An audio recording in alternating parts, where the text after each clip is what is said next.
بص بقى، انا عايزك تدلع نفسك. انا اصلا جاي لك النهارده علشان اخليك تصنع الدلع وانت في بيتك وموفر فلوسك. وبما اننا في موسم المانجا فما ينفعش الموسم يعدي من غير كنافه بالمانجا، وهخليك تعمل هرم من الكنافه بالمانجا بنص كيلو كنافه بس في الاول خلينا نسمي الله ونصلي على رسولنا المصطفى. ولو مش متابعني بتمنى تعمل فولو للبيج عشان باذن الله هتستفاد. انا عبد الرحمن صبحي ودي قناه اكل تاكيله، ويلا بينا نبدا.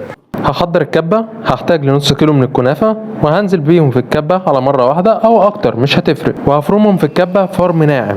نقدر نقطعهم بايدينا بس لازم يكون طالع من الفريزر. هفرمهم فرم ناعم زي كده وهبدا اعمل الكريمه. في بوله فاضيه هنزل ب 150 جرام من الكريم شانتيه، 50 جرام من السكر البودره، مكعبين تلج، ربع كوبايه من عصير المانجا، وكميه من لبن الحليب هزود فيهم بالتدريج حسب القوام. هضربهم لمده 5 دقائق لحد ما يتكون خطوط في الكريمه واشيلها في الثلاجه لحد الاستخدام. هبدا اعمل الشربات. في طاسه على نار هاديه هنزل بنص كوبايه من السكر على نص كوبايه من الميه واسيبهم من غير تقليب. واول ما يبدا يغلي هنزل عليهم بتوت من الفانيليا، شريحه من الليمون، واسيبهم دقيقتين بعدين ارفعهم.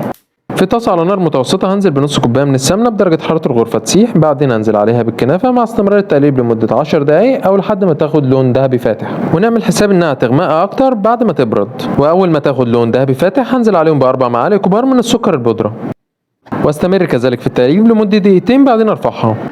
هحضر القالب اللي هنعمل فيه وهنزل فيه بطبقه من الكنافه واسقيها بالشربات بعد ما برد، واديها تقليبه عشان الكنافه كلها تشرب من الشربات. بعدين اساوي طبقه الكنافه وانزل بكميه من عصير المانجا وكذلك قطع المانجا الفريش، ودي طبقه اختياريه جدا بتدي تيست عالي خالص، بتنقل الطعم في حته 5. بعدين انزل بكمان طبقه من الكنافه واسويها كذلك بنفس الطريقه. بعدين انزل بطبقه من الكريمه واسويها بالاسباتولا او بآلة التموجات، ودي اللي بتستخدم في تسويه الكريمه على القشطوطه، وبتستخدم كذلك في تقطيع البطاطس الفرنش فرايز. بعدين انزل بقطع المانجا الفريش حسب الكميه المتوفره، وبس كده.